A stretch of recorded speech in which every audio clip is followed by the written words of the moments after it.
ദൈവനാമത്തിന് മഹത്വമുണ്ടാകട്ടെ. ഈ പുതിയ പ്രഭാതത്തിലും ദൈവശബ്ദം കേൾക്കുവാനായിട്ട് നമുക്ക് ഒരുങ്ങാം. ഇന്നത്തെ വായന ഭാഗം എസ്രായുടെ പുസ്തകം 5 മുതൽ 7 വരെയുള്ള അധ്യായങ്ങളാണ്. ഇന്നത്തെ കുറിവാക്യം 2 ശമൂവേൽ 16 അധ്യായം 7 വാക്യം. ശിമെയി എന്നു പേരുള്ള ഒരുത്തൻ അവിടെ നിന്ന് പുറപ്പെട്ട് ശപിച്ചും കൊണ്ട് വരുന്നത് കണ്ടു.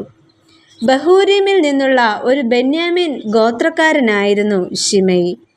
ഗേരായുടെ മകനും ശൗൽ രാജാവിൻ്റെ ചാർച്ചക്കാരനും ആയിരുന്നു ശിമെയി. വേദപുസ്തകത്തിൽ ശിമെയി എന്ന പേര് മറ്റു പലർക്കും ഉള്ളതായി കാണപ്പെടുന്നു. യാക്കോബ് റാഹേൽ ബന്ധത്തിലെ ഇളയ മകനായിരുന്നു ബെന്യാമീൻ. ആ ഗോത്രത്തിലാണ് മഹാരഥന്മാരായ ശൗൽ, ഇരമ്യാവ്, പൗലോസ് എന്ന ശൗൽ എന്നിവർ ജനിച്ചതും. ശിമെയിയും ഇതേ ഗോത്രക്കാരൻ തന്നെ ആയിരുന്നു. ശിമെയിയെക്കുറിച്ച് കൂടുതലായി മനസ്സിലാക്കുവാനായിട്ട് ശ്രമിക്കാം.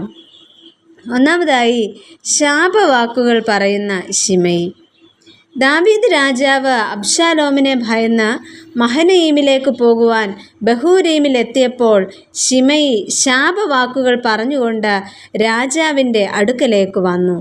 അതിനുശേഷം ദാവീദ് രാജാവിനെയും രാജഭൃത്യന്മാരെയും കല്ലുകൾ വാരിയെറിഞ്ഞു. തുടർന്ന് ശിമെയി ശപിച്ചും കൊണ്ട് ഇപ്രകാരം പറഞ്ഞു: രക്തപാതക, നീച, പോ. ശൗൽ ഗൃഹത്തിൻ്റെ രക്തം യഹോവ നിന്റെ മേൽ വരുത്തിയിരിക്കുന്നു. അവന് പകരമല്ലോ നീ രാജാവായത്. യഹോവ രാജത്വം നിന്റെ മകനായ അബ്ശാലോമിൻ്റെ കയ്യിൽ ഏൽപ്പിച്ചിരിക്കുന്നു.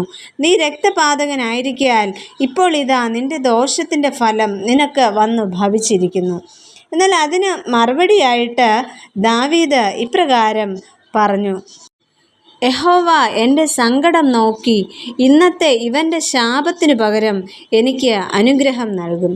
ഇങ്ങനെ ദാവീദും അവൻ്റെ ആളുകളും വഴി നടന്നു പോകുമ്പോൾ ശിമെയിയും മലഞ്ചരിവിൽ കൂടി അടുത്ത് നടന്നുകൊണ്ട് ശപിക്കുകയും കല്ലും പൂഴിയും വാരി അവനെ എറിയുകയും ചെയ്തു. എന്നാൽ പ്രിയമുള്ളവരെ, തിരുവചനം ഇപ്രകാരം പറയുന്നു: നിങ്ങളുടെ വാക്കുകൾ കൃപയോടു കൂടിയതും ഉപ്പിനാൽ രുചി വരുത്തുന്നതും ആയിരിക്കട്ടെ എന്ന്. രണ്ടാമതായിട്ട്, തെറ്റ് ഏറ്റുപറഞ്ഞ് മാപ്പ് അപേക്ഷിക്കുന്ന ശിമെയിയെ നമുക്കിവിടെ കാണാം. ദാവീദ് യെരൂശലേമിൽ തിരികെ എത്തി രാജാവായി കഴിഞ്ഞപ്പോൾ ശിമെയി അദ്ദേഹത്തെ എതിരേറ്റു ചെല്ലുന്നത് 2 ശമൂവേൽ 19 അധ്യായം 16 മുതലുള്ള വാക്യങ്ങളിൽ കാണുന്നു. തുടർന്ന് രാജാവിൻ്റെ കാൽക്കൽ വീഴുന്ന ശിമെയി കുറച്ച് കാര്യങ്ങൾ ഇവിടെ രാജാവിനോട് പറയുകയാണ് ചെയ്യുന്നത്. എൻ്റെ യജമാനൻ എൻ്റെ കുറ്റം എനിക്ക് കണക്കിടരുതേ. യജമാനനായ രാജാവ് യെരൂശലേമിൽ നിന്ന് പുറപ്പെട്ട ദിവസം അടിയൻ ചെയ്ത ദോഷം രാജാവ് മനസ്സിൽ വയ്ക്കുകയും ഓർക്കുകയും അരുതേ. അടിയൻ പാപം ചെയ്തിരിക്കുന്നു എന്നറിയുന്നു. അതുകൊണ്ട് ഇതാ യജമാനനായ രാജാവിനെ എതിരേൽക്കേണ്ടതിന് ഞാൻ ഇറങ്ങി വന്നിരിക്കുന്നു എന്ന് അവിടെ ശിമെയി ദാവീദ് രാജാവിനോട് പറയുന്നുണ്ട്. അങ്ങനെ ആ സമയത്ത് ദാവീദ് ശിമെയിയോട് പ്രതികാരം ചെയ്യുകയോ ശിമെയിയെ ശിക്ഷിക്കുകയോ ചെയ്യുന്നില്ല. എന്നാൽ ദാവീദ് തൻ്റെ ജീവിതത്തിൻ്റെ അവസാന കാലത്തേക്ക് വരുമ്പോൾ ശിമെയിക്ക് തക്കതായ ശിക്ഷ നൽകണമെന്ന് തൻ്റെ മകനായ ശലോമോനെ ഉപദേശിക്കുന്നു. അത് 1 രാജാക്കന്മാരുടെ പുസ്തകം 2 അധ്യായം 8-9 വാക്യങ്ങളിൽ നമുക്ക് കാണുവാനായിട്ട് സാധിക്കും.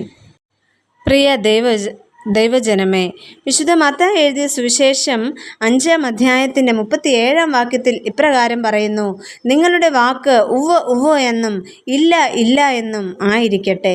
ഇതിൽ അധികമായത് ദുഷ്ടനിൽ നിന്ന് വരുന്നു എന്ന്. നമുക്ക് നമ്മളെ തന്നെ ദൈവകരങ്ങളിലേക്ക് സമർപ്പിക്കാം, പ്രാർത്ഥിക്കാം.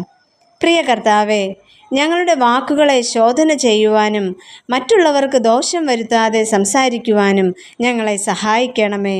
ആമേൻ.